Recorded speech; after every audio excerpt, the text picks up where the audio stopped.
coming out this evening to spend with us at the Chelsea Candidate Forum for District Attorney, Suffolk County, and I'm so glad that you all took the time to be here.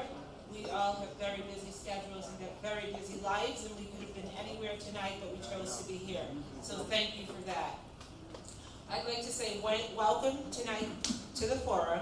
Thank you to the candidates for your participation, and we welcome you to our great city, Chelsea. Welcome. Information is the currency of democracy. That's a quote taken from Thomas Jefferson. I hope that each and every one of us leave here tonight more informed about all of these candidates and going to the election poll to vote on September 18th, the primary, and November 6th. Thank you to our city manager, Tom Ambrosino, for your steadfast support. Not only do you never miss our events, but also go the extra mile in getting involved. Thank you. Know that you are a successful leader when the community you serve feel as though you are just a phone call away. And I want to thank you for that. Welcome to our city councilors. Welcome to our police department, who tirelessly work to stay committed to the community in regards to community policing in our diverse and challenging community. Welcome to our residents, our seniors, our youth, our community organizations, clergy, and business as well. Welcome to all. Thank you to the Chelsea Senior Center, Tracy Nowicki, for the use of this space, Chelsea Cable TV, Dookie, who is the Rock, and as well as Ricky, thank you, and to Chelsea Records, Seth and Carrie. I also want to take time to thank to the Forum Planning Committee, who worked tirelessly in making tonight's event happen. Deborah Washington, Kenneth Umemba, Dean Caulfield, Councilor Calvin T. Brown, Dakaya Christmas, Celeste Williams, Nicole McCoy, Beverly Martin Ross. Stand up and take a bow.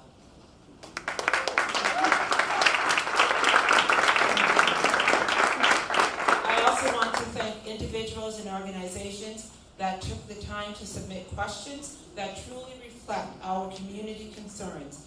We, CBC, believe in one strong voice. Thank you.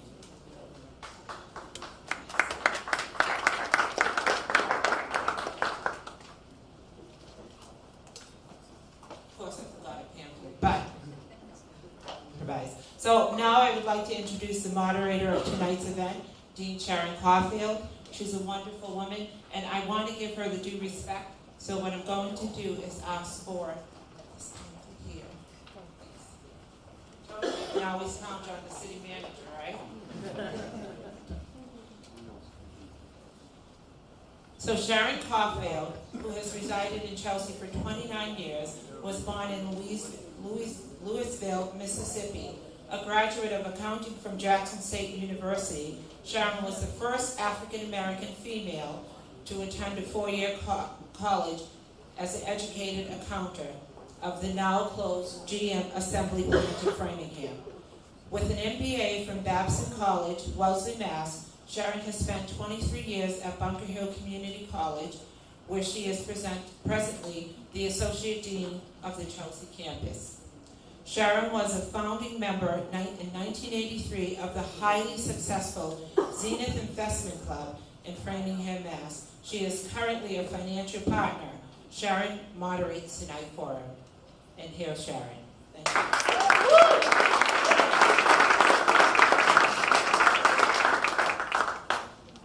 Thank you so much, Mel. And on our program first tonight will be our city manager, Tom Ambrosino. And I'd just like to say, we have a good manager because I was on the selection committee. Thank you for that. So I just want to welcome both the candidates and the residents here tonight. And I want to thank the residents for coming out, because this really is an important election for the city of Chelsea for obvious reasons. But these particular two elected positions, Suffolk County District Attorney and the representative for the 7th Congressional District, have a real impact on residents in the city of Chelsea. So this is an important election, and it's essential that you get to know these candidates. It's a great forum to do that, both for the candidates, to have an opportunity to talk to a captive audience of Chelsea residents that you otherwise might not be able to engage with. And for the residents, I always feel that in these small, intimate settings, you get a much better chance to really know the candidate. So hopefully that'll occur tonight. I wish the candidates well, and with that said, I'll turn it back over to you. Oh, thank you so much. And tonight, I'd also like to recognize our city councilors. And if you would please stand.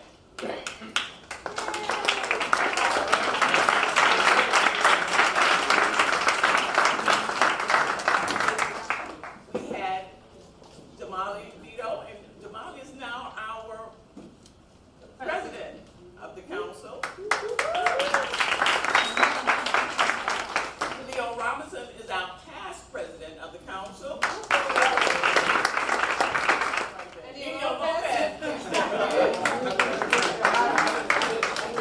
And what, Gavin Brown? All right. Am I missing anyone that's here tonight from the city council? Well, thank you so very much. I'd just like to also introduce our candidates. And we pulled numbers. They pulled numbers to see who would go first as far as questioning is concerned. So I'm going to start with number 1, and that's Rachel Rawlins. No pressure. Can everyone hear? Oh, goodness, sorry. I'm Rachel Rollins. Thank you so much for letting me come and speak with you guys. I'm very excited to let you know a little bit more about me. My background is I'm the daughter of first-generation immigrant on my mother's side, a second-generation immigrant on my father's side. I am a mother myself to a 14-year-old daughter, and I'm also the guardian to 2 of my nieces as a result of the opioid crisis and incarceration. I'm 47 years old, and I've been a lawyer for 21 years. And in those 21 years, I spent 7 years as a prosecutor. Some of my proudest moments were prosecuting cases for the National Labor Relations Board, where I did spend quite a bit of time in Chelsea with employers that were targeting immigrants, the poor, and people of color.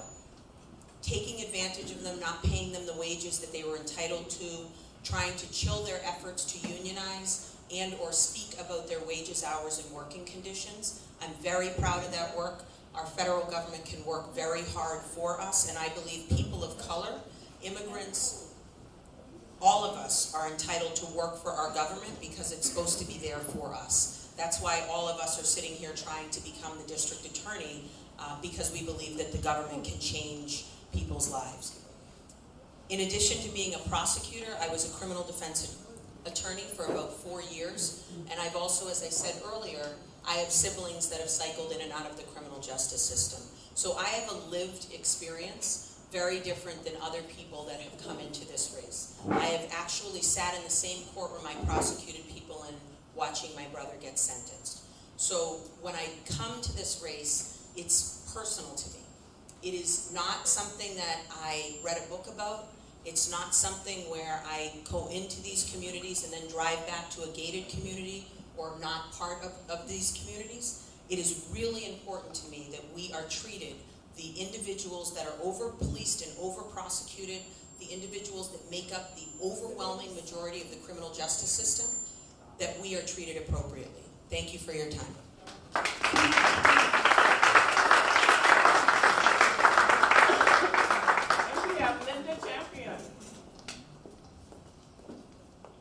Good evening. Thank you all for coming out, and thank you for having me. My name is Linda Champion. I'm a candidate for Suffolk County District Attorney. I've been in the Boston area since I was 18 years old. I moved here at 18. I was homeless, and it took me a long time to get my bearings and to kind of figure out my way. What was interesting about me is that I have a life experience that you could never really put in a paragraph in this piece of paper. But my mother came to the United States after my father finished his tour of duty in Vietnam. They were both 24 years old. My mother didn't speak any English, and she came here with 2 black children in tow into West Texas. And for those of you who may not be familiar with what part of Texas I was born and raised in, it's El Paso, Texas. And so living in that community with my family, and my father suffered from severe post-traumatic stress disorder. Back then, the military didn't believe in treating soldiers who came back from the war. So I've witnessed things in my life that no child should ever have to witness. I've endured things in my life that no one should ever have to endure. And because of those experiences, it has not only made me stronger, but it's made me a fighter. I have worked in this community, specifically Chelsea. My first experience with Chelsea was working for a woman by the name of Olga Abad. She owned a furniture store on Broadway Street and had gotten involved with predatory lending. She had nobody to help her, and I went into Superior Court on an emergency basis to stop the people from not only stealing her business, but taking her property, which was her livelihood. I also come into Chelsea because of my current work experience. I'm an assistant general counsel with the Department of Industrial Accidents. I'm responsible for investigating cases of employers who are using undocumented workers, and those people are suffering severe injuries as a result of their workplace injuries. So I spend a lot of time in this community helping families to get benefits and services that they are desperately in need of. I'd ask that you guys go and learn more about my story at champion4da.com.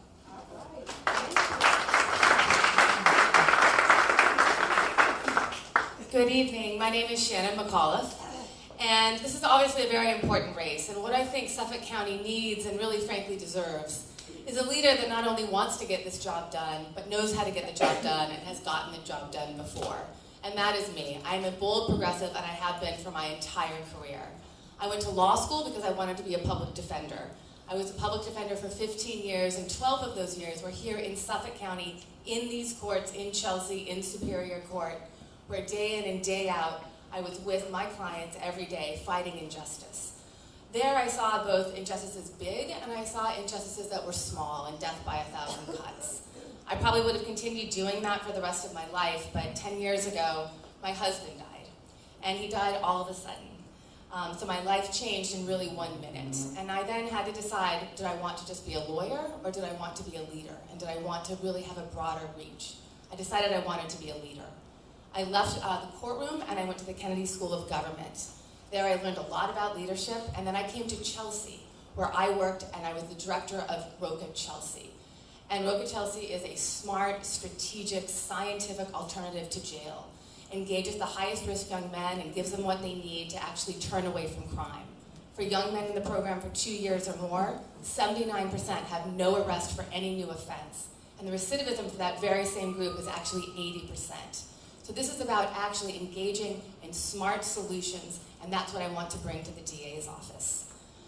What I really want to say is, at the end of the day, having been a public defender and at Roca, no one understands these issues like I do. And no one has the passion for this work in this county, and I mean Boston, Chelsea, Winthrop, and Revere, but also specifically Chelsea. And what I can also tell you is that I offer a fundamentally different experience and a fundamentally different approach from being a defense attorney and then a leader of an innovative organization.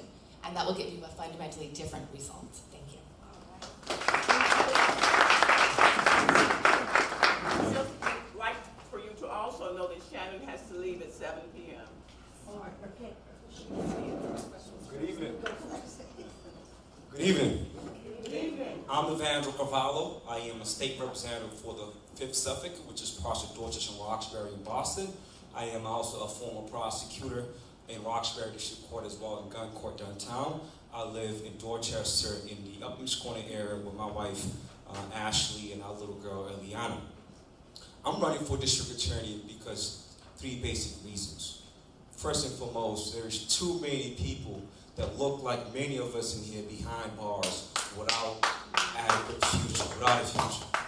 There's too many of us that are living under the threat of gun violence on a daily basis. And most importantly also is too many people are dying or in prison dealing with substance abuse issues and mental health. And we need to stop that. And I'm the best person to get the job done.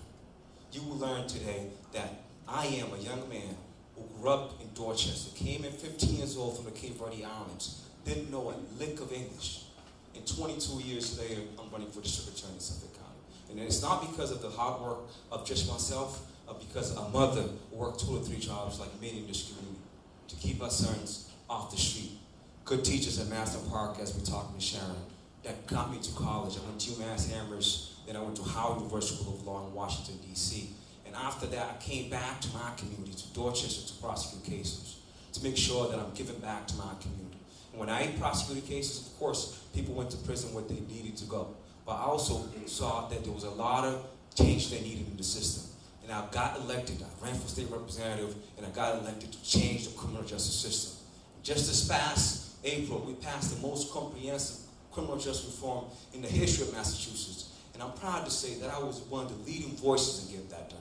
So now we have new tools to make sure we're not just locking people up, we're also lifting people up. And I'm looking forward to being the district attorney who knows the issues and can implement these new tools. And again, today you will see that I'm the best candidate, and I ask for your support on September 4th. Thank you.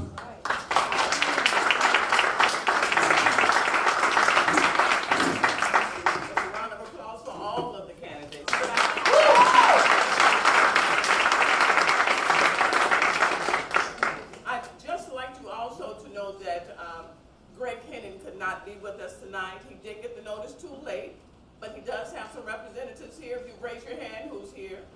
He was here earlier. Oh, how are you doing? He's representing Henning, and he'll go back and tell him what we said tonight. And also... Tell him to make sure he comes next time, please. Just kidding. And then another president will be coming also. I think she's coming around 7 o'clock. She's coming around 7:30 p.m.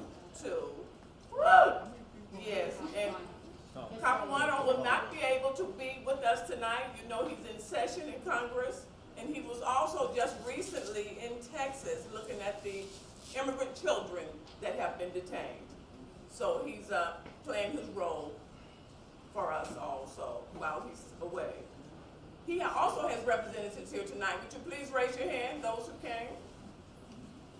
All right, thank you. All right.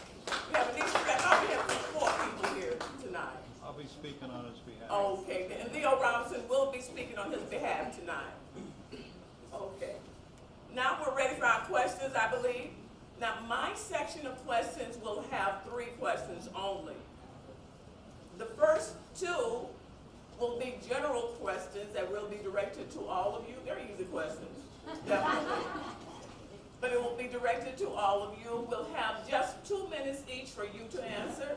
You can rebut, but we have only 1 minute for rebuttals, please. Actually, we're going to limit it to 30 seconds for rebuttals. If you can, do it in 30 seconds. Definitely. And we'll go to a 3rd question, and the 3rd question will be to each of you specifically on an issue. But they're not tough questions. All right.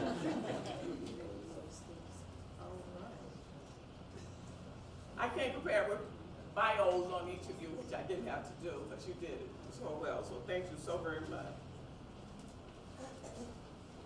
Here is the first question, everyone. And the first question is such an easy one.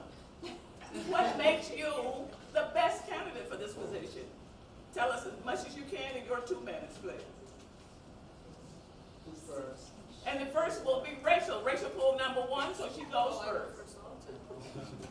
Sharon has, don't, keep in mind that she has to leave. Okay, definitely, okay. We'll let her go first. Okay. Please. Sure. So, what is different about me is that as I said in my opening, is that I really offer a fundamentally different experience of my life. So I've been in this work since I was 21 years old. I'll be 50 in August. My very first job was working for a public defender in Seattle, where my job was to interview people who were stuck in jail on bail. And that's why I went to law school. And then I was a public defender and then worked for 4 years at ROCA. What we've had in the past 40 years, which has caused mass incarceration and systemic racism and incredible racial disparities, are 3 prosecutors, Newman Flanagan, Ralph Martin, and Dan Conley. And this all happened under their watch. So an experienced prosecutor is clearly not the answer to our solutions. are not the answer to our problems. But really, I think if you want a different result, you're going to have a different kind of candidate. Being a public defender for 12 years in Suffolk County, I saw everything that went right and everything that went wrong. I saw what happens in Chelsea, what happens in BNC, what happens in Dorchester, what happens in Roxbury. And this is very important. If you haven't actually practiced in these courts, day in and day out, as I have for 12 years, I think it's very hard to actually change that which you do not know. And so that's one part of it. But then the other part is leaving the courtroom and really seeking and leading a strategic, innovative organization such as ROCA. This is a place where we actually have a great alternative to jail. It's data-driven, it's proven. And if that's what we want to bring to the DA's office, you're going to need to have somebody who's been there before, and I have. Thank you. All right, and now we can go to Rachel.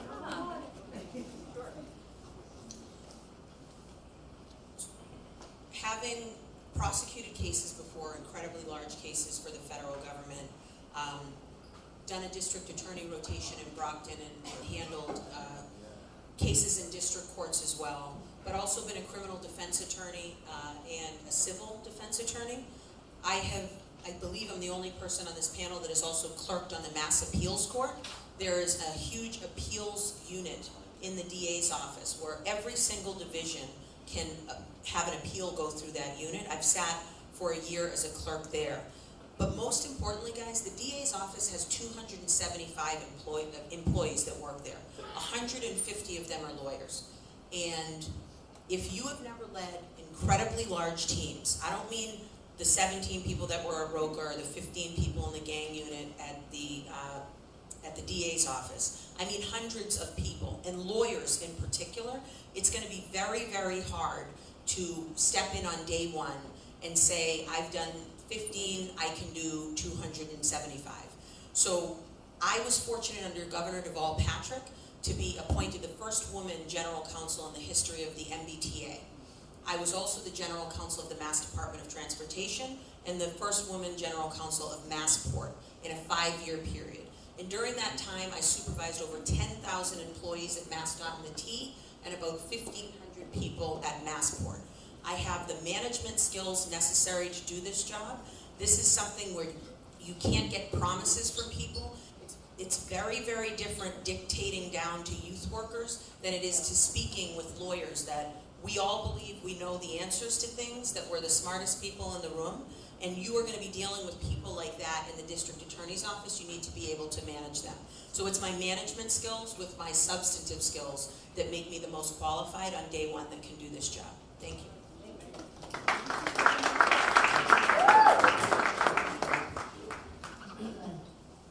What makes me qualified to do this job is I'm the only candidate that has worked in all 3 core areas that are essential to crime prevention. That's jobs, education, and housing.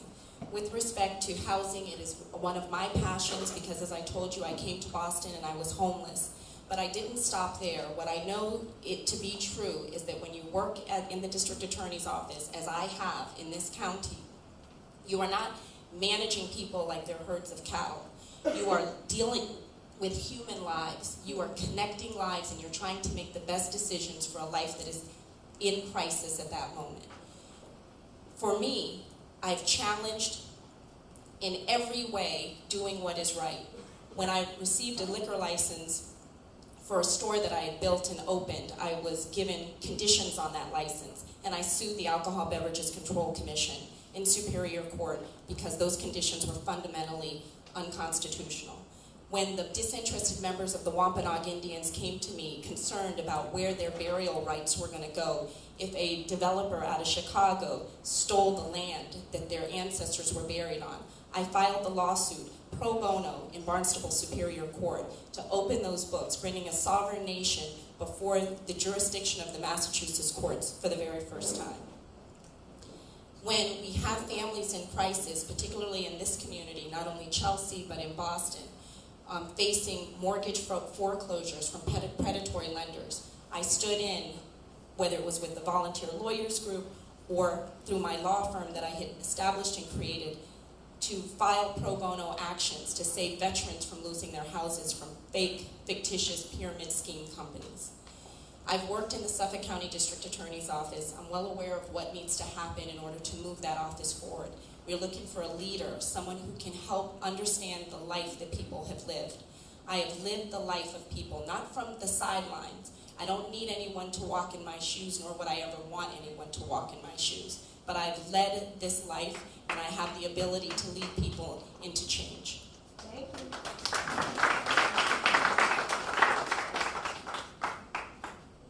Look, when you think about who we have as a president today, you know, probably one of the most well-accomplished CEOs we have.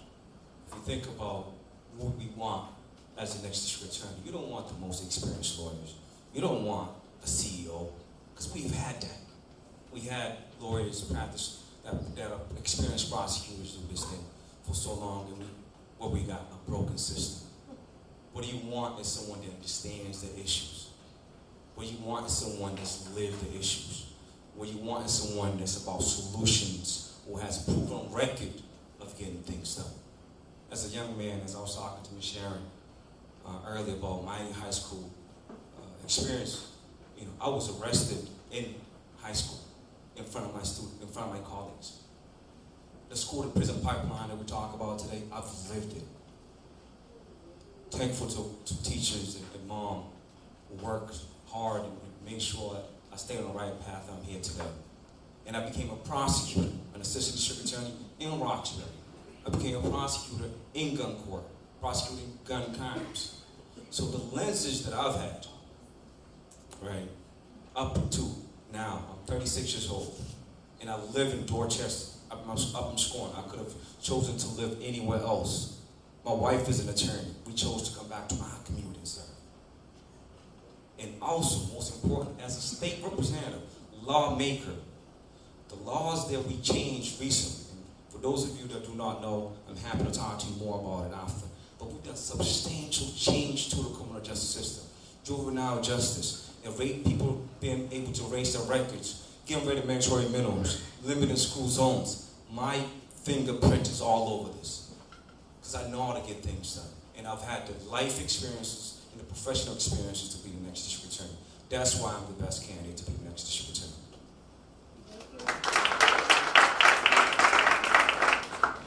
All right, excellent. Shannon, you're first. I actually wanted to do rebuttal if I could step 30 Okay, seconds. yes, that's 30 seconds. Yeah, so I mean, we heard a little bit about Roca leading 17 people. And I want to be really clear about this. The staff at Roca is 17 people, but it is engaging with over 200 young men who are the highest risk in the county and helping to give them what they need to actually turn away from crime. I will let everybody leave their own opinions to themselves about the MBTA and Massport and what we've actually seen about those companies, but what I can say about Roca is it's effective, it's data-driven, it's innovative, and it's about leading radical change. I'll say something then. So I was fortunate enough after Shannon left Roca to be offered the job of director of Roca. And what was disappointing to me is that I would have been the first person of color in the 30-year history of Roca to ever have that position. Roca has inserted itself into communities of color, and its management is historically not people of color. And I am very, very tired, very candidly, of communities of color being led by people that don't look like us, and we are not asked to sit at the table. So I am very proud of my history of hiring people of color and women at the MBTA, Massport, and MassDOT, and I hope Roca works really hard to make sure they get some more diversity in their leadership.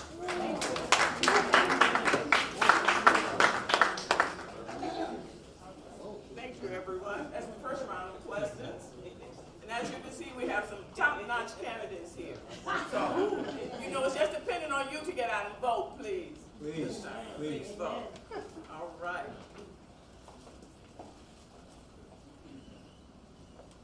Now we'll have the individual question, and we'll go with Shannon first, if possible. Shannon, will you be able to do all 3 questions possibly? That would be probably another 10 minutes. Sure. You're okay then, all right. The individual question to you is, we're meeting here tonight in the Chelsea Senior Center, so here's a question that's about seniors also. Many seniors have found themselves to be victimized by identity theft, gouging, rise in health care, and assaults on their Medicare. People are trying to steal your Medicare. What would you do as the district attorney to assist in helping to alleviate and in collaborating with other organizations to crack down and prosecute criminals, and to also help in making seniors more aware of the potential dangers also? So this is a great question. And I think this is one thing that really needs to change in the district attorney's office is right now, sort of what one of the main focuses is on is sort of the easy things, right? Going and grabbing a kid on the corner who has drugs in his pocket, the low-hanging fruit, if you will. And really what I think this district attorney's office needs to do is get back to work and start tackling the harder issues, like identity theft, like reaching out to seniors. I know that my dad was a victim of something called catfishing, where somebody was reaching out to him and pretending that they liked him and asking him for money. And what ends up happening is a lot of seniors, and my dad specifically, was really sort of embarrassed by this and didn't want to reach out to the authorities. And so this is about coming to places like this and explaining what the DA's office does, that it's about actually helping people, and it's about people being able to reach out to them. So I think that it's a really important part of the DA's office, and I think it needs to be more about community building and coming in to help people sort out messes, but in a way that's really positive, and that can certainly start with seniors. Okay, the second question will be to Rachel now. No, you know what, we'll start this end if this possible. Yeah, we're gonna go left to right this time, or right to left. I have to turn this off and on. Can you hear it now? Okay. This will be for Evandro.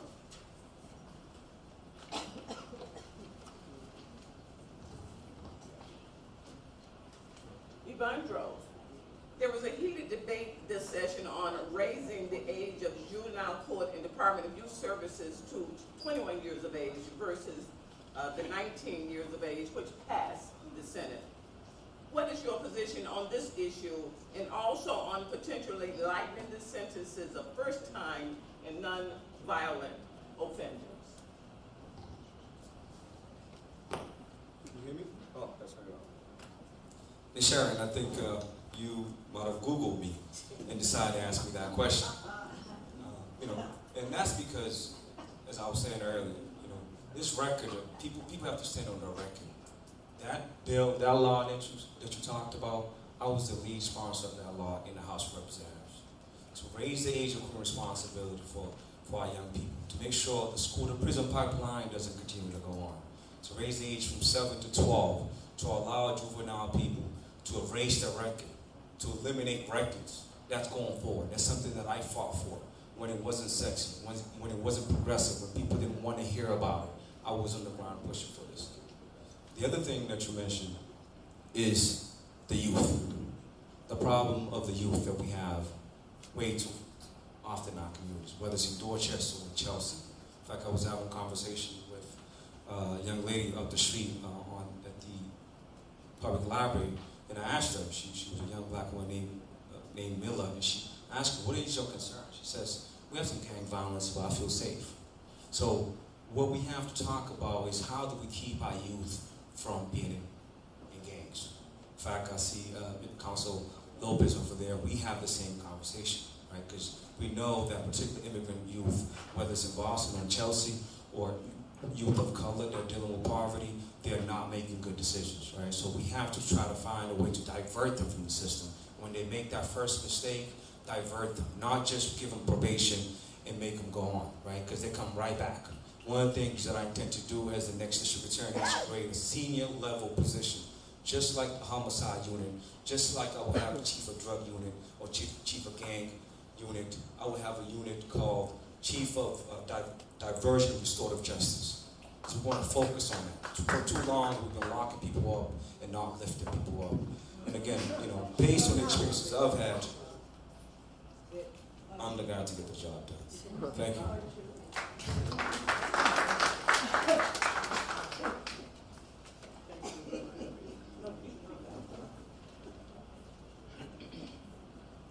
Speak now. Okay. Linda, this is your question. We see daily our country's intolerance toward welcoming immigrants, and especially immigrants that are black or brown. At least that's what Trump said. Would you continue to support wholeheartedly the efforts of our city manager, Tom Ambrosino, in keeping faith to assure that our city remains one of the last bastions of sanctuary cities in America? And why or why not support sanctuary cities? So I absolutely support sanctuary cities, and as a daughter of an immigrant, my mother came to this country when she was 24 years old and she didn't speak English. My father, as I told you, suffered from post-traumatic stress disorder, and she suffered brutally at his hands. And my sister, who is 47, to this day I can look at her and see the cigarette burns on her body that my father used to put out all over her. You know, my mother struggled and she was afraid to seek the help of law enforcement. If we're going to prevent crime, and if we're going to help young women or men who are involved in sex trafficking, involved in being subject to serious domestic violence situations, or even something as simple as labor. I mean, you guys don't think of that as criminal, but someone making someone work for wages that are not fair and equal, and threatening them with deportation if they go and tell someone. For me, in order to prevent crime, we have to make sure that everyone in our community feels safe to report crime, and they feel safe to come forward with information that we would need in order to protect them. For those young women who fall victim to sex trafficking, we need to make sure that the message is loud and clear, that they can come to us for help, and the Office of the District Attorney is there to not only protect them, but to use the federal tools that are in place to help them legalize their status, like a U visa. We need, if we're truly going to be a sanctuary city, then we have to make sure that we're fighting against the state police being, you know, declared ICE officers, right? And you know, you say the word ICE and people get so stressed out because you never know where they are and when they're coming. But the fact of the matter is, people showing up to court being subject to an ICE detainer as they're exiting does not create a safe environment. So for those reasons, I would support us being a sanctuary city.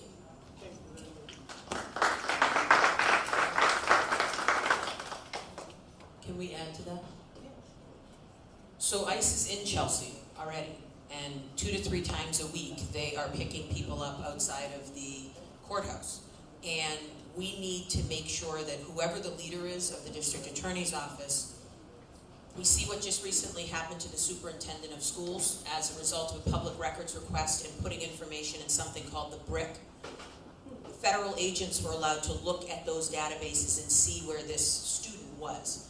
We need to be very aware of who has access to our information, what information we're putting into certain databases, and we need a leader that's going to stand up and say that if our Suffolk County residents, even if they are violent or otherwise, are detained by ICE, a DA that's going to go in and get them back, because it doesn't keep our community safe.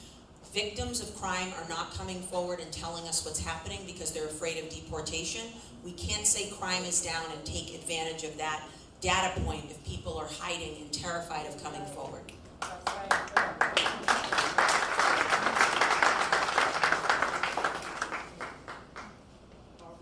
Rachel, this is your specific question now.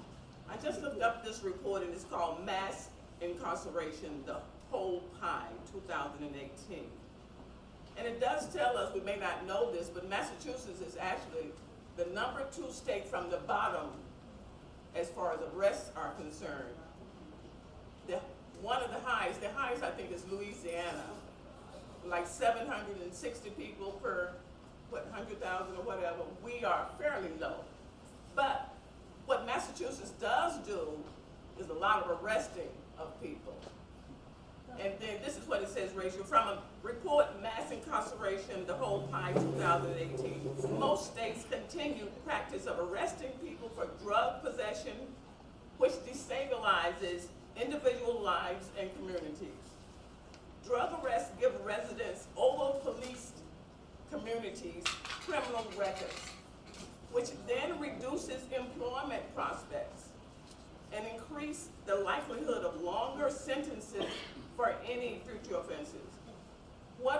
feelings on lessening sentences for first-time offenders. And I think all of you would have good information on that, but this goes to Rachel, though. That's nothing Massachusetts should be proud of, right? Larry Krasner is a district attorney in Philadelphia who issued a 5-page memo that essentially changed Philadelphia in an instant. And people across the country are looking at this. I'm proud to say that the Real Justice PAC, Sean King, that endorsed Larry Krasner, I got his endorsement recently, the Real Justice PAC's endorsement. They are not charging possession of marijuana. There are many district attorneys that are not charging possession of crimes. Now that's different than trafficking or distribution, right? But with respect to possession, where people are actually using themselves and possibly addicted, that's a different issue. The addiction crisis, the opioid crisis we have now is touching every single part of Suffolk County. As I told you, I have real experience there. I am the guardian of 2 nieces as a result of that. I see families in Winthrop, 70-year-olds that have 4-year-olds in their custody because their daughters or granddaughters or sons or grandsons are struggling with addiction and lost their children. So I believe that we can, with respect to possession, change the outcome of the opioid crisis and some of these drugs and some of these decisions. And I will say, though, that the opioid crisis is now a crisis that's health related. When it was people that were black and brown and it was crack cocaine, nobody cared about health issues. We were criminalized and arrested. And now miraculously, because the hue has changed of the people that we see up and down Melnia Cass, everyone's realizing it's the health issue that it has always been. So I personally don't believe in the possession charges and would be looking very strongly at changing those.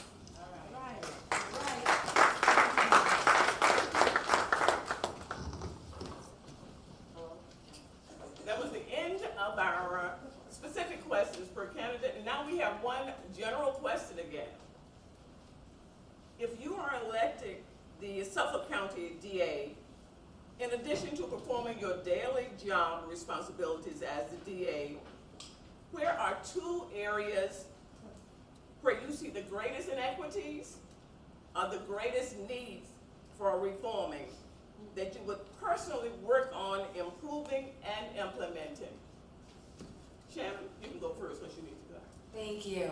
So the 2 areas that I see actually force the greatest inequities, one is cash bail, and it's something that a lot of us have spoken about. But as a defense attorney, I saw day in and day out young people or people that didn't have a whole lot of money coming into court, especially for crimes that the DA's office was never going to actually ask for time for, and ask for a $5,000 bail. And this is what happens in the DA's office. It's a real scorecard mentality. DAs at this point in this office come in and they want to win at any cost without really looking at who's before them or what the real need is for bail, which is just to assure somebody's appearance. So I would eliminate cash bail for all misdemeanors, eliminate cash bail for nonviolent felonies, and eliminate cash bail for any case in which we would not be seeking jail time ultimately. The other part that I would actually really change is diversion. So right now there are a lot of different specialty courts, and the specialty courts are, there's drug court, there's mental health court, etc. I really believe that we need to have a young adult court, and that means that we have a lot of young people in this county who have suffered from a lot of trauma and a lot of pain, and they need our help and need to be given any type of service or program so that they can lift up and out of the system. Jailing over and over and over again will get us the very same result, which is mass incarceration and steep racial disparity. So I think treating young adults in a different way, as a special class that need special services that are actually developmentally appropriate, is something we need to do and will really reduce the racial disparities that we see as far as convictions and people going to jail.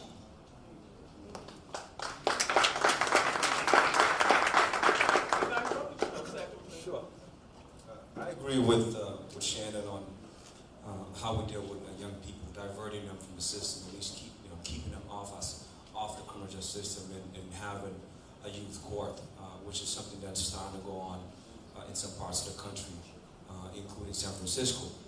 The thing that I would add to focus more is towards school to prison pipeline. As I mentioned earlier, we we are going in the right direction, but there's more that needs to be done in terms of raising the age, not only until 18, but to go to 20, 21, to make sure that young people, as they continue to make mistakes, because their brain, at that age is still impulsive, but still following more than being leaders, that we give them the adequate growth time, particularly men. As you know, women tend to grow faster than men, right? They get more mature quicker than men. That is true. I got a little girl, so I know this.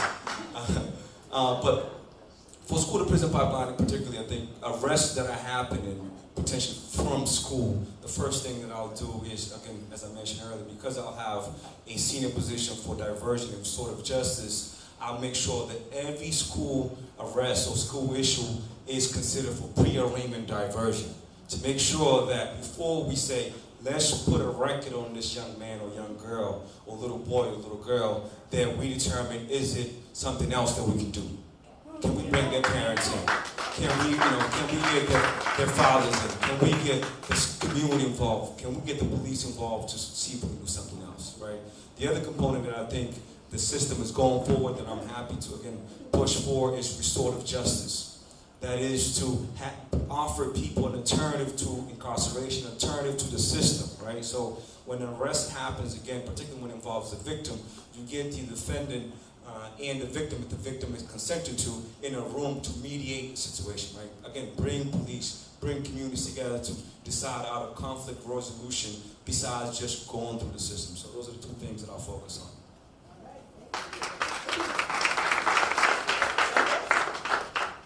So for me, having been a prosecutor in Suffolk County, I can tell you guys one of my experiences, because I think it will frame out how this works here in Suffolk County. I was driving to lunch with a group of prosecutors. I was the only, there were 2 black prosecutors in the car. One of the white female prosecutors said, "Oh, look over there, guys, a hand-to-hand exchange." To which, remember this, right? Because we were in the office together. And as prosecutors of color, we said, or 2 people simply greeting each other and giving dap. So what I realized about that experience is that for the prosecutors that were working on the line with me, and I worked in many courts, they had no experience working with people of color. And when I questioned her, I said, "You went to Boston College, do you not know anything about black culture or how we greet each other or how we, say hi?" And she said, "Well, he was my first black friend in my phone." And these are people who grow up and who are raised in Suffolk County. And they can have these experiences to the exclusion of other people. And what we have to do is we have to be compassionate about the way that we prosecute cases. The office of the district attorney is a sacred office to which we have to have, in order to be effective in our jobs, the trust of the community. And the community has to trust that if they find themselves in crisis and before the court, that you can trust my office with doing what is right, seeking justice and doing what is fundamentally right. Now understand this, if you look at what's happening, for example, on the border in Texas, sometimes doing what is right, like prosecuting someone for possession of a narcotic, that may be what is right. But sometimes you can't do what is right. You have to be just, and you have to be fair, and you have to be compassionate. Yeah. And sometimes you have to do what is right, even though the law tells you otherwise. Right. And so that would be one of the things that I would change. Changing the prejudices and racism that exists within the office. All right.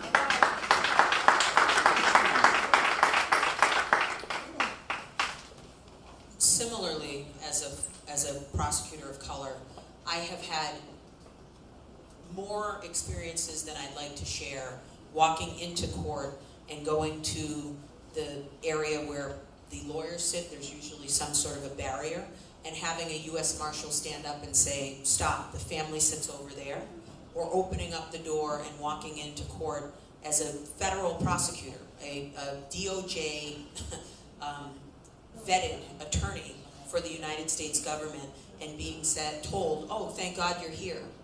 Who are you that's speaking to me? You're the interpreter, right?" No, I'm not the interpreter. But it happened all the time. There aren't enough people that look like us working for the government that is supposed to work for us. So I'm very proud that one of Linda and Evandro's colleagues, Adam Foss, who's a very well-known criminal justice reform leader who has endorsed my campaign, he has a program called Prosecutor Integrity. He goes into prosecutors' offices around the country and he teaches them about implicit bias. He teaches them about trauma and violence and the way that that impacts individuals' brains and their reactions to things. I want immigration lawyers coming into our office and teaching us as prosecutors the collateral consequences for the decisions that we're making. And the other thing I'm going to change, the district attorney does not have a State of the Union. The district attorney sits in Bullfinch Plaza all day and rarely comes out into these communities. What I want to do is bring myself not just to all the different wonderful parts of Boston, but into Chelsea, Winthrop, and Revere, quarterly at least, and report out to you what it is that we are doing, and then spend just as much time listening to you about what we need to do better. Because all of us can say what our vision is about this office, but for the first time in 16 years, you guys have an opportunity to tell us what you would like your district attorney's office to be and to look like. I would love to earn your vote. I want to talk to you more about this. Rachel Rollins, thank you very much. I just want to comment on my work at the district attorney's office. You know, I think that for people who are not experienced in the office, I was a prosecutor in Superior Court with elders and persons with disabilities. My job was to go out into the community and to make sure that seniors were protected, that they had the information that they needed, and I often prosecuted cases involving seniors where their family members had either stolen their property or their homes, or they were taken advantage of by caretakers. So the idea that the Office of the District Attorney is not in the community, I don't know if I agree with that, because we went to community meetings on a regular basis, and I know Evandro Carvalho went to community meetings in schools. We were part of the fabric of our community, and we worked in the community with the goal of making sure that our community was safe. Yeah, I meant in no way, Linda. There are wonderful assistant district attorneys that come out. I'm talking about the district attorney, right? So the district attorney sets the culture, the policy, the procedure of the office.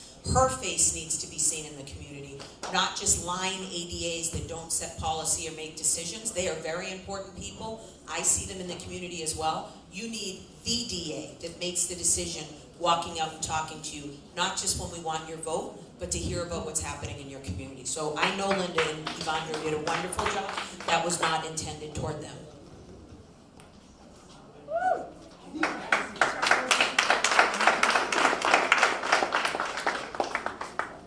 Thank you for those wonderful answers, guys.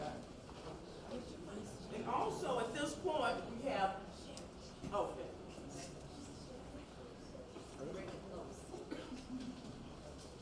Hello. I'm not used to using these microphones. Also, at this point, we would like to see if there are any of you from the audience that may have some questions for the candidates. Wait a minute, we have to have questions in writing. No. Not this point, not this point. First of all, my name is Margot. I've been in Chelsea for over 18 years. Right? We're going to bring your microphone. Thank you.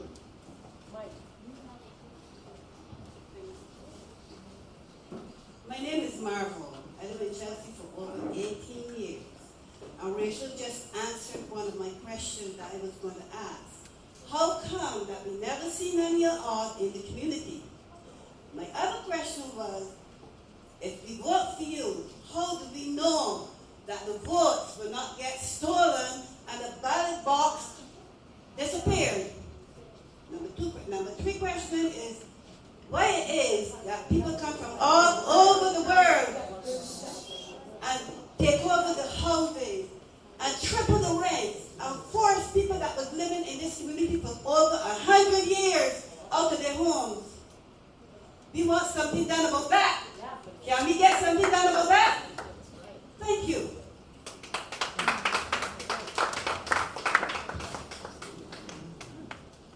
So Marvel, let me start from the back.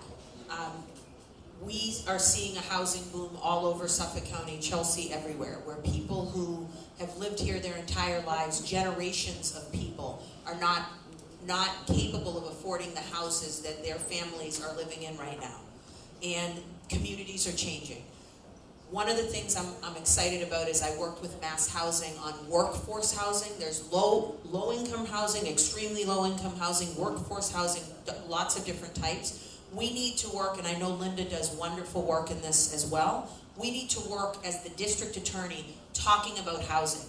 I love that you're asking us these questions, because a lot of people think we should only be talking about criminal justice reform and crimes. If you don't have a DA that understands education, health, and housing, and very candidly, housing may be more importantly than anything else, because if you don't have a place to live, you don't have an address, you can't get a job, you can't get an identification. So I do want to work hard with Mass Housing and other housing authorities. Do you know Massachusetts, we don't have a good structure for re-entry housing for people coming out of incarceration, but I know there are people that aren't incarcerated, and they say, well, what about me? I didn't go to jail, I just want to be able to live here. So we need to be vocal about that. That's something I will work on, and you will see more of me. I'm going to knock on your door. I'm going to find you. So, Mario, just so you know, I've been in the community for the last 20 years tackling the housing issues. As you know, I said I was homeless, so it's something that's very special to me. In 2014, understanding the needs of people who needed to go from homelessness to home ownership, low income to home ownership, we established and created a company with Urban Edge to address these issues, particularly to change the mindset of real estate agents who were unwilling to accept offers from low-income housing buyers and discriminating against them when they chose to use products like the One Mortgage or Mass Housing Partnership loans or Mass Housing loans, because they didn't understand the underlying subsidy of that. The battle to do that was to do one thing, to be able to fight to keep families in the community that they wanted to live in, and as you said, communities that are the only communities that they know. When you talk about issues involving tampering with ballot boxes, that's not my area, but there is a race that's going on right now with the Secretary of State or the Commonwealth. So I think that those questions, and if you have evidence of that or information regarding that, that should be presented to the appropriate office, and I'm sure we can get that information to them. But wasn't that an episode of Scandal? Is that what you're saying? Okay, all right. But I do agree that as the district attorney, when we're dealing with victims and witnesses, particularly victims and witnesses of homicide, we have to make sure that we have a plan and a pathway for them to be safe and for them to be able to be successful and move forward with their lives. We're not going to be able to do that unless we can understand things like housing, because sometimes we may have to move people to keep them safe.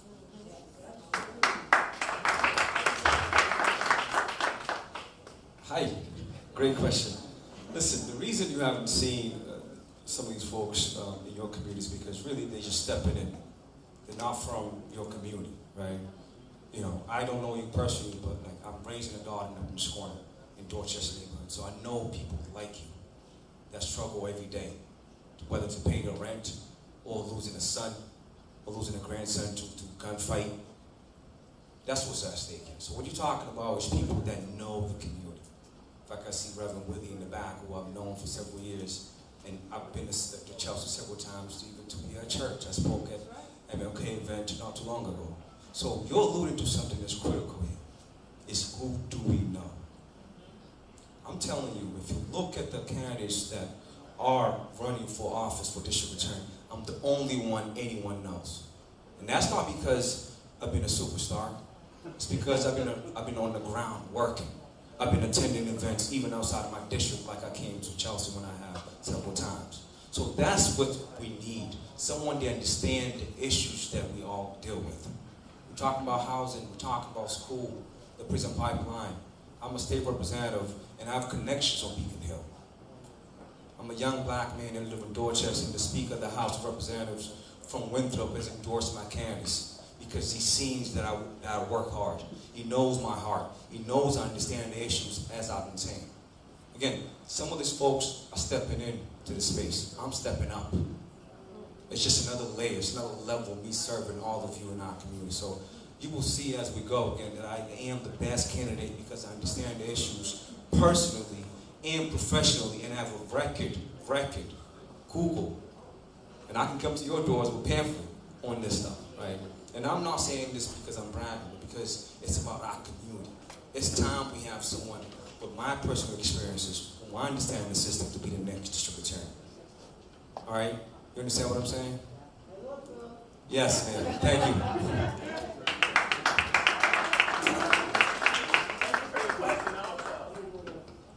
Okay. Can we just say briefly, because he said a lot, but I think that You all said a lot. no, but we didn't talk about other people. 1 minute though. We didn't talk about other people. Now, I've been in this community and I'm a community builder. I just moved a lady who was evicted from her house with a child who suffers from a mental disability into a property on Congress Street. We are all in the community working. It is disingenuous to say that people are not in the community. To the extent you hold a political position where you get paid to do the work that you do, then kudos to you. But the work that I do in this community does not come with a paycheck. It comes with work that I do because that is my sweat equity into the lives of the people and the residents that I care about. Thank you. Wait a minute, I get to say something too, that's not fair. I'm excited that I have Representative Leo Robinson, who is, has endorsed me, and he's from Chelsea. Additionally, I am the Chair of Legal Redress for the NAACP Boston branch. I've been a mentor to Evandro, so we are all doing good things. What I'm proud about is we have 3 very qualified people of color. We have 3 qualified women in this race. I don't think Boston has seen something like this. This is something we need to be championing and not tearing each other down. I'm very proud of the work that my colleagues have done. Let's end it on a high. I get 30 seconds. Can I just say, I'm not tearing anyone up. I'm just saying that, and when you look at the other candidates and who I am, I'm talking about me being the best candidate because of the way I live, because of the way I'm raising a family. And that's what I'm saying. Because I live in these communities, I understand the crime, I understand the youth that we deal with every day. When we talk about gang violence, I've had families, dealing with these issues. So all I'm saying is that when you look at how close I've lived, my wife again and I are both attorneys, we can live elsewhere, but we are part of our community. Commitment level to the community and the understanding of the issues is what I'm talking about. Okay, we have another question. We're going to limit our questions to 1 minute, responses to 1 minute also. Okay. Thank you all for coming. We're all talking about. Hold on. 1 second, Teresa. Okay. Thank you for coming for this forum. You're all talking about things you can do outside. My understanding of the the district attorney's office is you're a prosecutor. And I've been called 8 times. Every 3 years I get called for jury duty, so I've been there. So my question on it is, you keep talking about other things. So my question is, why are you running for district attorney? I'll start. The job of the district attorney, as you're alluding to, is to keep our community safe and to prosecute cases, right? But we're saying, at least some of us that are running, is that we need to go beyond that. Because the way it has worked, we're just prosecuting, waiting until we get that case so we can impanel a jury for you to make a decision is not sufficient.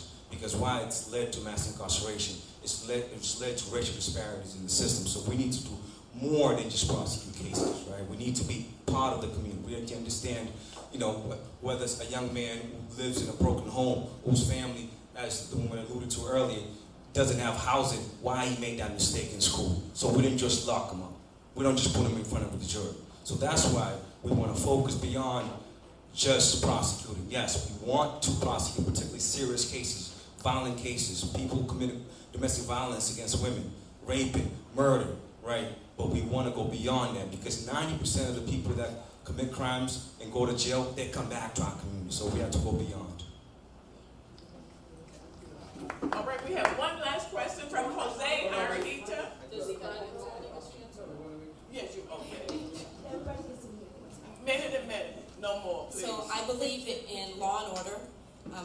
told you, I'm from a military family, I'm a military brat, and Evandro gave me the nickname in court of Red Bull, so I will love a jury trial all day, every day.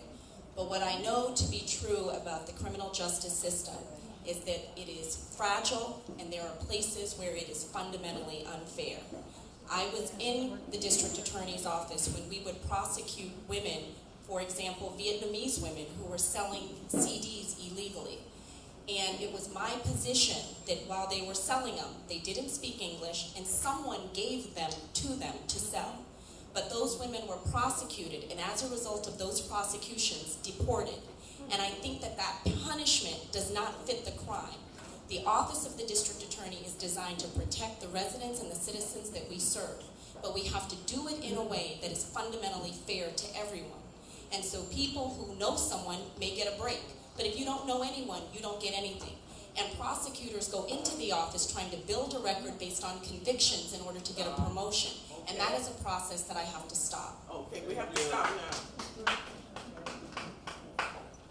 Do we have time for rebuttal? No, One more rebuttal. wait till 1, One more rebuttal, 1 minute, please. So I'm running because the district attorney doesn't try cases. The 275 people under the district attorney go into court all the time. Those 150 lawyers I described to you, they're the ones trying the cases. The 125 other people that I want to make sure all of them look like the people in this room, they make decisions as victim witness advocates, administrative assistants, investigators, there's tons of other jobs. I want to set policies and procedures where things are fair, where we are not using in one toolbox, one tool, which is prosecution. I want us to be actively involved in the community. I want people to be happy to see the district attorney when they show up because they know that we're an economic engine for their communities. That's 125 jobs that people from Chelsea can apply to work there. It's not just about prosecution. It's about setting policies and procedures and managing an office of 275 people. So no matter what people are talking about with respect to what they want to envision, you need somebody that's going to lead and change the culture. That's why I'm running. All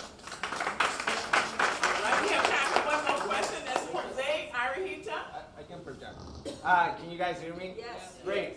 So I really appreciate you guys taking the time to come here. I'm really excited and I'm so proud of what I'm hearing coming out of you guys. And I really appreciate the fact that you guys are taking a cultural empathy approach and like really understanding the reality that many of us face here in our communities. And one of the things that was mentioned was data and information. And whether or not the fidelity that we have on data, right? Whether or not it's reliable. And especially in communities like ours where we have a high Latino population and a lot of them are foreign born and many of them are undocumented. And they're fearing interacting or being seen, being outed. They're hiding, they're in isolation because they're afraid of exerting their rights because as some of you mentioned, ICE is in our district courts, getting people and preventing them. And what does that create, right? Like that barrier. So going back to data, in Chelsea, we're really proud and we're trying to innovate on the way that we're taking care of the most vulnerable in our community by creating this space where multiple service providers of social networks like hospitals, mental health, the courts, enforcement, yes. This is a way to take the most vulnerable and look at the risk factors that they're facing and coordinate a team that is going to help them stabilize. So I was just wondering, just introducing that fairly quickly, what are your thoughts in relationship to that and what is the value that you can add as a DA? Does that make sense? Yeah, I think the wraparound services, I just met with Chief Kais this morning. I had met him before, but just sat down specifically and heard about Chelsea Hub. I love the idea. I think they meet very often and provide wraparound services. We need to be doing things like that more often all over Suffolk County. And I think we also need to be very proactive with respect to the populations that are fearful of ICE and the federal government right now, making sure that they know we're going to protect them. We have to be vocal about that. We have to be active. These are things where I've said before at different forums, we will be filing, if we need to, injunctions to get people back if they're taken by ICE out of our communities, because we have people that are suffering from crimes, they're victims, or they've witnessed them, or they have information. It's not keeping our community safe by allowing ICE to come in, use our databases, and take people out. If the federal government wants to charge someone with a crime, they have a right to do that. What I don't want them doing is using our databases to sneak in and find where people are. It doesn't keep our community safe. It just does not at all. So I will be very vocal and active in making sure when that happens, my assistant district attorneys have my personal cell phone number. I will get a call. I will be going to Andy Lelling's office, my former colleague, who is the now U.S. Attorney in Massachusetts, and getting those people back with injunctions that I filed before and making sure that we are keeping people safe. So for me, I can tell you what I do, not what I'm going to do. I work at the Department of Industrial Accidents. There I'm charged with investigating cases that involve undocumented workers when they suffer an injury, a workplace injury. What we do there is our system, the docket system, is shared only between legal counsel of record and the judges. It is not shared with law enforcement. We do not cross-report to immigration. We do not cross-report to any agency unless we are notified through some source. For example, someone fails to appear and we want to know where they are. One gentleman failed to appear and wanted to know where he was. He was held on 4 counts of murder in Philadelphia.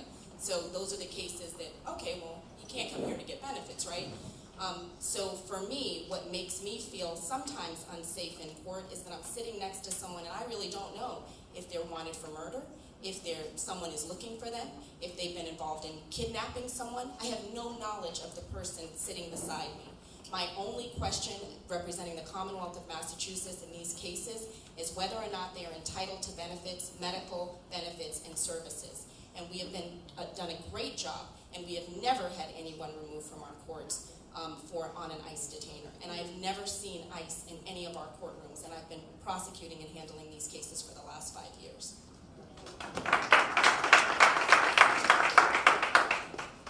Thank you. Thank you for that question. You bring 2 points that I think are both, kind of answer the questions that the woman over there was asking earlier, which is wraparound services, which is the nuances that exist within the system, right? Beyond just prosecuting cases, is that we have to deal with immigrant, both documented or undocumented. I used to, when I was a prosecutor, I remember one case in particular where a young man from my community was charged with OUI, right? Which was driving under the influence of alcohol, and he comes to court. This is a guy that I went to high school with, right? And he was aware. Actually, ICE was in there, and he was asking me what to do, right? Because even though I was a prosecutor, and ICE was there, right? And of course, in fact, I saw him riding a bike recently, so that goes to show where things were headed. But we need to do more of those kinds of programs where we have wraparound services with people, whether we're dealing with victims or defendants or families, right? So that's what the DA, the next generation, needs to do, is more wraparound services and caring about our communities. Okay, we're at our end now of questions, and we would like to have some final remarks from each candidate. And I'll start with Linda. 1 minute only. 1 minute. So I thank you all for your time, and I would ask that all of you go to Champion4DA and read about my story to learn about my history. I feel that I'm the best candidate for this position because I'm the only candidate that has not only created companies and built them from business plan to brick and mortar, but I've also been an educator in this community, being a professor at Suffolk University for over 12 years. I've developed curriculum. I was a teacher and one of the instructors at the Office of the District Attorney. I've worked in the Office of the District Attorney and understand the subtleties of the court, as well as how those prosecutors will respond to anyone coming in, particularly someone who doesn't have the requisite trial skill and experience. For me, leading means that we have to look forward to progress and change. We have to be bold about calling people out on the discrepancies that we see, and we have to be willing to fight the system, sort of what all of us are doing here now in terms of running for an elected office, I would ask that everyone get out and vote, because the only way to make change happen is for everyone to vote on September 4th. It is the most important decision this year that everyone will have to make. Thank you.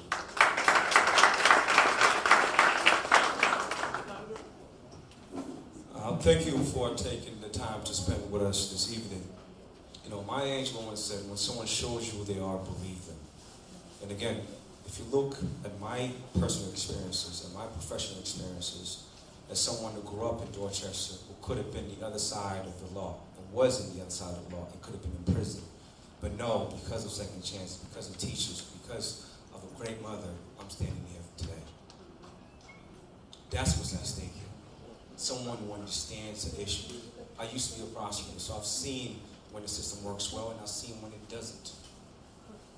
When I saw that it needed fixing, what did I do? I became a lawmaker. I ran for office because I wanted to make changes, and I've done that. Now, to me, honestly, it's about implementing a lot of the tools that we just passed in Massachusetts, and I believe I'm the best candidate to do that. And again, based on my personal experiences and professional experiences, and record and commitment to our community that we all come from, particularly if you see who are most impacted by the criminal justice system.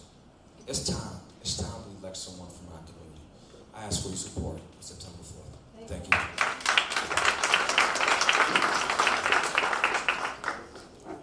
I want to thank everyone for coming and for caring.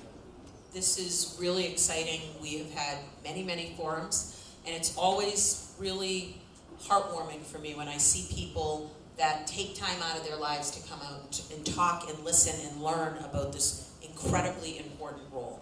We have a once-in-a-lifetime opportunity to have somebody in this position that is not only extremely qualified, but can actually do the job on day one. We need proven results, not promises. There are 275 people in this role, in this office. We need somebody who has managed incredibly large teams, not one aide, not 15 or 20 people, hundreds of people, lawyers. We need somebody who has managed through crisis. I've been the head lawyer for Massport. We've had massive plane crashes where 7 people died, NTSB investigations, high levels of crisis. I've handled all of those type of things in my 21 years of experience. I also have family members that have been in and out of jail.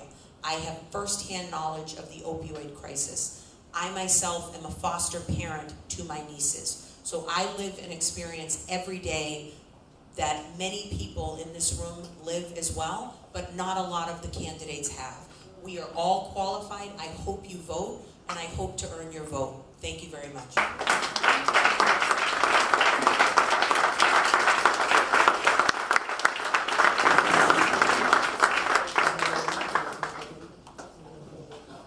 I just want to thank all of you for coming and spending the evening with us.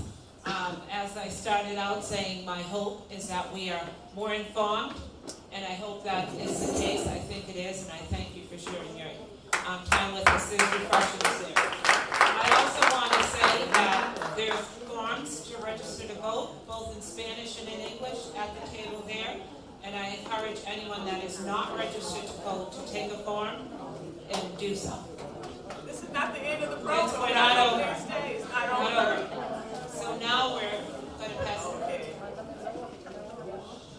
We'd just like to say we have present with us tonight, Ayanna Presley.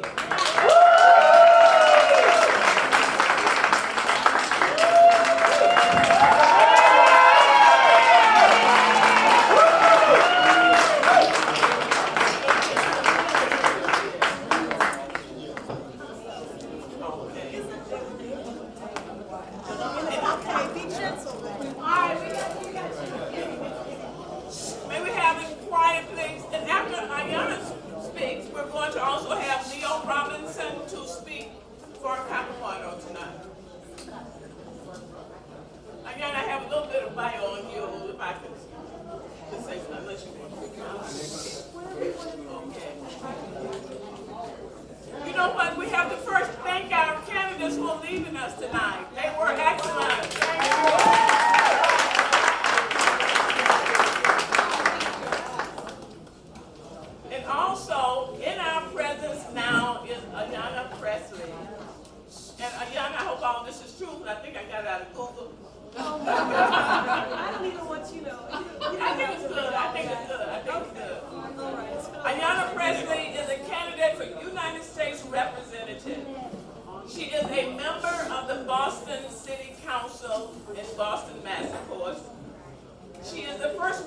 color to be elected to the council in its 108-year history. Isn't that something else, guys?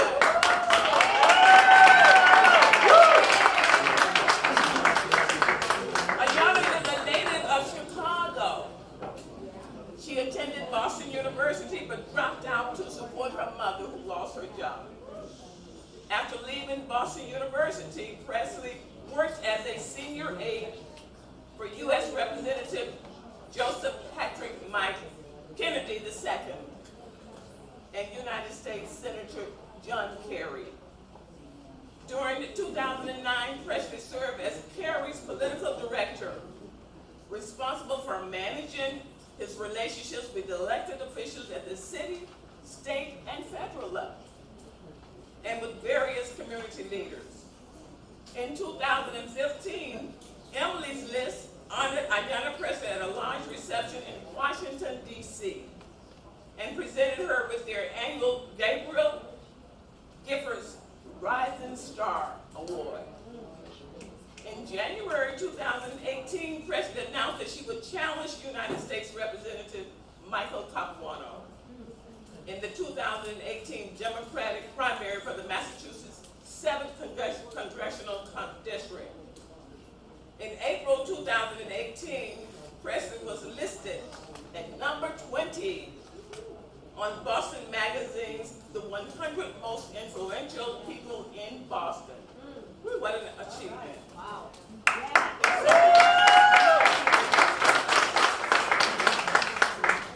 And she's won first place so many times you don't have to name it here, but Presley was first elected to Boston City Council in November 2009. The only woman in a field of 16 candidates. Presley earned one of 4 at-large spots on the city's 13-member council with nearly 42,000 votes. Sworn in on January 4th, 2010, she became the first woman of color to serve in the 108-year history.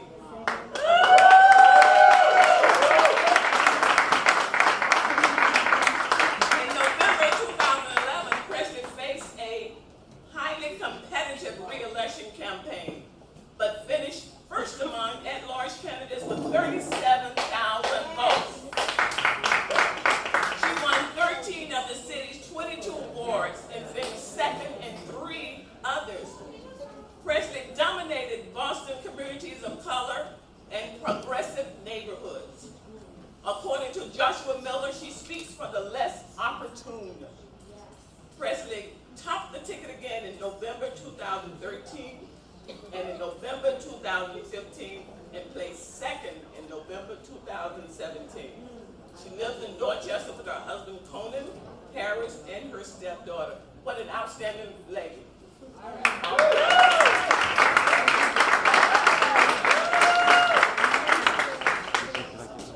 And it's your turn just to speak about what you like to get. Yes. Oh, yeah. Okay. You all really need to yes. Yes. All right, I don't have a problem projecting, so I don't want to blast it too hard here.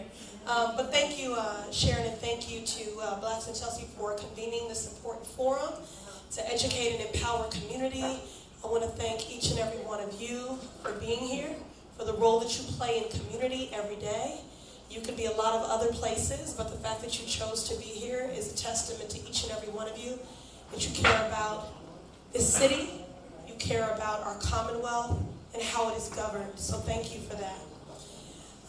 So, that is especially heartening that you're all here this evening, because it does seem most days we are drinking from a fire hose of constant insult and assault on our senses, to our civil rights, to our democracy, to our planet, to our humanity. So the fact that we continue to come together and to resist in the face of all of this is important, especially as we've entered into a new world order where we're having to figure out, given the man occupying that White House, every day rolling out more bigoted, draconian, cruel, and short-sighted policies, how do we resist and how do we progress? Because we have to do both. So I'm running for the 7th Congressional District, because this is the most diverse district, and yet it is the most unequal. And if you need any evidence of that, you could get on the number 111 bus and just try to get to work on time. Or you could get on the number 1 bus in Harvard Square in Cambridge and ride it all the way to Dudley Square in Roxbury. And what you will see visually is a stark contrast of life experiences, median household income, and life expectancy drop by decades. This is the most diverse district, and yet it is the most unequal. My opponent has been a reliable vote. Given these times, that is no longer good enough. This district deserves, and these times demand, activist leadership. Leaders that will vote the right way, that will lead, that will legislate, that will be bold, and I want to underscore, be intentional in legislating to uplift families, to advance communities, and to reduce harm. I'm proven in my 8 years on the Boston City Council. I've been challenged every 2 years, and I have no contempt for anyone who's challenged me because the seat doesn't belong to me. My opponent earned 23% of the vote 20 years ago and has gone unchallenged and unchecked. Every 2 years, I've had to re-earn the confidence, the trust, the partnership of the electorate, and to defend my record. I'm 8 years in, still earning almost 60,000 votes, which I hope is a testament, not just to my leadership, but to my partnership, which is what also this district deserves. Someone that sees you as a co-pilot in your destiny. Someone that sees you as a co-pilot in the development and the visioning and the governing of your community, who works with you, because right now what people are looking for are leaders to restore their hope, to redeem their relationship with government, and that understand what I believe fundamentally, that the people closest to the pain should be the closest to the power, driving and informing the policy making. We have got to be partners in this. You deserve to be co-pilots. These times require activist leaders that will build movements and build coalitions, because all the hate coming out of that White House can't be defeated by a vote on the floor of Congress. It can only be defeated by a movement, and we need to build it. And you get to decide. We're at a crossroads. You get to decide. This can go down as the darkest, most draconian period in our history, or we can usher in together the most inclusive, progressive, change-making movement in history. And we need to start by having a leader in this seat that will vote the right way, that will lead and will legislate, because get this, the economic inequality, the wealth and wage gap, structural racism, gun violence, it was created by policy. Redlining, African Americans not having equal access to the GI Bill, the war on drugs, welfare reform. These conditions didn't just happen. They didn't just come about in the ether. They were created by policy, and so it's my contention, if these policies were created by man, then they can and should be disrupted by this woman. Yes. And that is why I'm running for the 7th congressional district, to change the legacy and the outcome of this district from being the most diverse and the most unequal across every outcome. Transit equity, environmental justice, home ownership, wealth building, public health. We need to do something disruptive. And I'm asking you to help usher in this movement with me. Thank you. Thank you.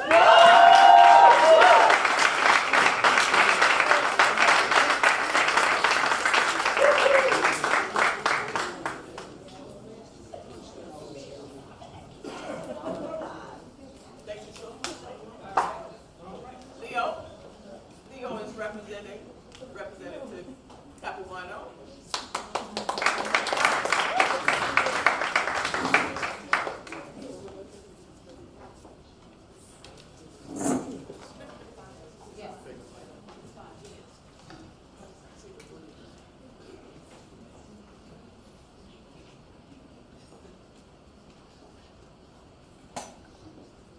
Good evening. I'm here to talk about my friend, longtime Congressman Mike Capuano. Mike is running for re-election because it's more important than ever to keep working to the level of playing field so everyone has an opportunity to succeed. Mike is a strong progressive leader who won't stop fighting against Trump at every turn. Mike is protecting the Social Security and Medicare, working to bring down health care and housing costs, stop the tax breaks for billionaires, and help working families. Mike will continue to fight to protect the rights of people of color, women, immigrants, and the LGBTQ community. Mike was in Texas last weekend, visiting the border, demanding answers from the Trump administration. He knows what Donald Trump is doing to kids, to families, and our country isn't right, and we'll keep fighting until all families are reunited. The election of Donald Trump represents the most serious threat to our fundamental democratic values that Mike has ever seen. We are in the fight of our lives, and it's a fight Mike won't back down from. Mike will continue to stand up and stop Donald Trump and his bigotry, destructive policies. Mike is the most effective advocate for the people of this district by using his experience and know-how, his passion and commitment to stand up against Trump and to fight for these values.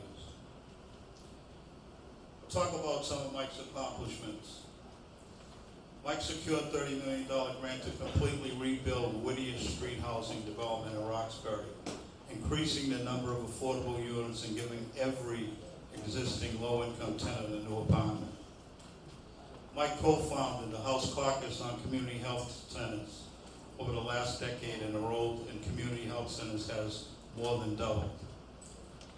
Mike stopped Republicans from taking away health care from millions of people standing up to Donald Trump. As the only Massachusetts member on the House Transportation and Infrastructure Committee, Mike secured more than $5 billion for Massachusetts in transportation funds over 5 years. This represents almost a 10% increase over the previous funding levels. When we look around our community, FBI building over $100 million, plus the Chelsea Street Bridge. One thing I'm proud of is that he's been able to get money to redo the Soldiers' Home, where eventually I might end up. Mike has championed the Fairmont line to improve service for Dorchester, Roxbury, Mattapan, and Hyde Park, and secured $20 million to rebuild Ruggles Station in Roxbury. Mike secured $350 million to ready Boston Harbor for a bigger share of the shipping industry, with more good-paying jobs that can support families.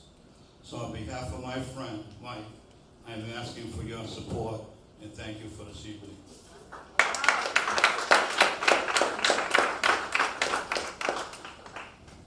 We have time only for 1 or 2 questions, because we do have to be out of the building by 8 p.m. at the very latest, guys. Can they ask the question? No, not at this time, we can't. No, because it wouldn't be fair to the rest of the people that are here. And then we do have to get out by 8 p.m. But your first question was excellent, though. Thank you.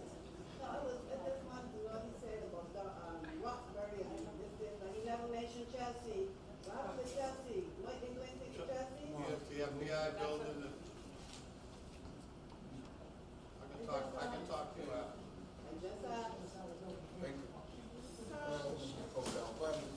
Okay, we have one question here. See, we did receive questions from the public, which we'd like to have that were mailed in also. No, we're going to read a question here. Yes. Thank you very much. There were people that sent in questions, so we do have to really obey what they sent us also and really acknowledge that they did send us questions as they were asked to do. And one of the questions is about the police brutality. And we've seen so many instances of police brutality without charges being placed against these police. Ayanna, could you help us talk about that situation and what you may do or could do on a national basis for that kind of brutality, especially when it's affected so many men of color? There have been so many deaths of men of color. And somebody talked about CDs before, I believe Linda did. And the last black man that I saw that picked up a CD was shot and killed with his CD. So if you could mention anything that you could in helping us with that issue. Sure. Okay, I'll do my best. I don't have much time, but okay, so I have 1 minute. So I want to say 2 things. One, since we are at Chelsea Black Community, I did just want to acknowledge the trailblazing example of Councilor Robinson. Thank you for blazing a trail for me. I think to be the first woman of color elected to the Boston City Council, I did just want to acknowledge that. So thank you. And I do also want to acknowledge this disruptive candidacy, and challenging an incumbent is not something that we do here in Massachusetts. And my very first elected endorsement was Chelsea's own Jamal Livedell. So I just want to thank you. Thank you for your sisterhood and the work of racial, social, and economic justice every day. And so far as the issue of police brutality is concerned, I think the police are not the best at policing themselves. And so what I've championed are civilian review boards, independent counsel and investigation. If we don't see police being held accountable, then there's not a deterrent. And it's, ostensibly demoralizing on 2 levels. One, the loss of life, and then the fact that there is no justice. I would also add that Black Lives Matter is not just a hashtag. There is a comprehensive legislative agenda that will go a long way in addressing this. But some of the lower hanging fruit things that we have to do is, one, bias is real, and so we do need to continue to be intentional about racial bias training. We also need to have a police force that is representative of community, so we have to continue to push to have a more reflective and representative police force. There have been some barriers to that because of the civil service exam and veterans preference. I know Chelsea has had a better track record where that is concerned, but that has certainly been a challenge in Boston and in other areas throughout the district.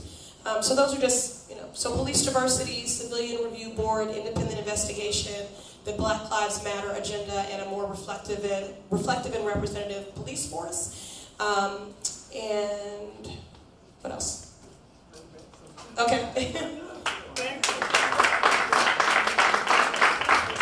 We have time for one question if you have one that you want. This will be our last question if you have one. Okay. Ayana, thank you very much. I'm a resident and homeowner in Chelsea. Proud to be here, very happy. It was great to kind of hear the background and the history of the context for Mike. My only concern is, or more so comment, is that Ayana seemed to take the time to be here present, and I'm quite curious to see why Mike isn't here to be present this evening. It's not in Washington, in the business of Washington. That's why it's not here. Yes, it is. Yeah, so prior, at the beginning of the event, we announced that Mike couldn't be here because he's at work in session, which is usually June and July. And but he did ask to come and visit our community in August. So in all fairness, he's at work in Washington for June and July, it's in session. But he will be available to come to our community in August. And he had been active recently. He was just in Texas with the group that went to look at the immigrants and who had been detained, the children. So he had been active with his work as a representative. Can I just say something about that? I just want to, remind us that, there's, my stance on that is that we need to abolish ICE just on the merits alone of their brutal and humane tactics. And we need to figure out another way to get to a path of comprehensive and compassionate immigration reform that keeps families together. But I also want us to know that our work is not just about the border, that there are opportunities to lean in locally. We are in a fight right now to pass Safe Communities Act. So when we talk about this being the darkest and the bluest of the states, in such a progressive district, so there's work to be done here locally. I authored a resolution that passed it unanimously on the council today to extend transitional housing for the weather refugees from Puerto Rico from Hurricane Maria. Almost 4,000 people. We are the 5th largest concentration of Puerto Ricans in the country. So Puerto Rico's still in the dark. And we can be outraged about what's happening, and we can go visit the island. But for our Puerto Rican brothers and sisters right here, what are we doing for them? So we're outraged about the Globe Spotlight series. Blacks are in the bottom of every outcome, but also this has been named the worst state in the country for Latinos. There's work to be done here at home so we can vote on the floor of Congress. But what are we going to do intentionally here? English classes have been privatized. That impacts one's ability to get the wait list is 16,000 people. How do we support families in being competitive in the job market? How do we support parents in advocating for their children? What about socio-emotional wellness supports for all the trauma these kids are experiencing because of the fear of deportation, because of displacement? There's work to be done right here in the district to support our immigrant neighbors. It's not just about the border. All right, thank you. Thank you. We do want to say, because we know Ayanna has a lot to say. And we also know Mr. Capuano has a lot to say as well. And when he does come back in August, we hope that you will join him in coming back into the community to have a great discussion as we are tonight. Thank you. I also would like to say, because I do want to give Mr. Greg Henning the respect, that he will too be coming in August, and his guy here just wants us to make sure that we know that he could not be here tonight because of prior engagements, and he did receive the invitation late, and that's why he's not here. So he does not want you to walk away with an impression that he had no time for us. It was just not the right time because of his schedule. But he will be coming again in August as well. So thank you. Joan, just one comment. I'd just like to say everybody had a representative here tonight, whether they came or not, and we also had Papuano's son is here tonight. All right. Yes. Thank you. All right. And on behalf of CBC, we want to say thank you to all of you, and we hope you arrive home safe and sound, and you definitely be hearing from us soon, and this is good. Thank you for coming.